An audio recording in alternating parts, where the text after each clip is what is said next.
اللہ اللہ اللہ۔ ایک صاحب نے سوال کیا ہے کہ صف بنانے کا طریقہ کیا ہے؟ ایک ہم نے سنا ہے کہ امام کے دائیں جانب کھڑے ہونے کی فضیلت زیادہ ہے، تو اس حوالے سے کوئی تحقیقی بات ارشاد فرمائیں۔ دیکھیں، صف بنانے کا اصولی طریقہ یہ ہے کہ جب امام کھڑا ہوگا تو امام کے بالکل پیچھے ایک ساتھ جو مقتدی ہوگا وہ کھڑا ہوگا، چاہے وہ پہلی صف میں، چاہے دوسری صف میں، چاہے تیسری صف میں۔ صف کا آغاز بالکل امام کے پیچھے سے ہوگا۔ اس کے بعد جو دوسرا آدمی آئے گا وہ اس پہلے مقتدی کے دائیں جانب کھڑا ہوگا، پھر جو تیسرا آئے گا وہ اس مقتدی کے بائیں جانب کھڑا ہوگا۔ اب یہ تین ہو گئے، اب چوتھا آئے گا وہ پھر دائیں جانب، پھر اس طرح بائیں۔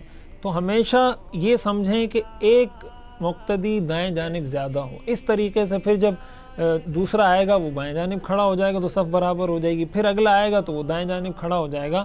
اور اس کی وجہ یہ کہ حدیث شریف میں آتا ہے، حضور علیہ الصلوۃ والسلام نے ارشاد فرمایا کہ اللہ تعالیٰ صف کے دائیں جانب کھڑے ہونے والوں پر رحمت نازل فرماتے ہیں اور فرشتے ان کے لیے استغفار کرتے ہیں۔ لیکن یہ اس وقت تک جب تک ایسا نہ ہو، بعض لوگ اس فضیلت کو حاصل کرنے کے لیے یہ کرتے ہیں کہ بالکل دائیں جانب کھڑے ہو جاتے ہیں، بائیں جانب بالکل خالی چھوڑ دیتے ہیں۔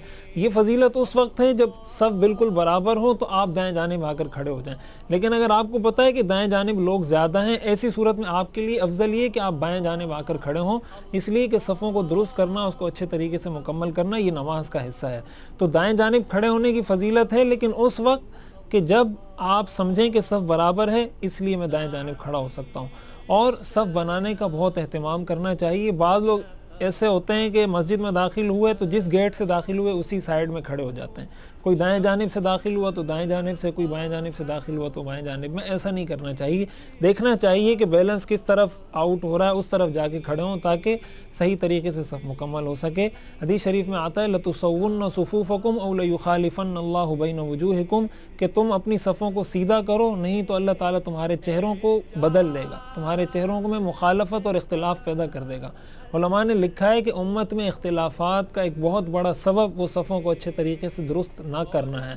اس لیے ائمہ حضرات بول بول کے تھک جاتے ہیں، لیکن جو بھی آتا ہے وہ اپنی مرضی سے صف میں کسی بھی جگہ کھڑا ہو جاتا ہے، کوئی بالکل کونے میں، کوئی درمیان میں، کوئی کہیں ایسا ہوتا ہے کہ پہلی صف مکمل نہیں ہے، پچھلی صف میں لوگ کھڑے ہو جاتے ہیں۔ تو ان چیزوں کو نظر انداز کر کے صف کو اچھے طریقے سے مکمل کرنے کا پورا اہتمام کرنا چاہیے۔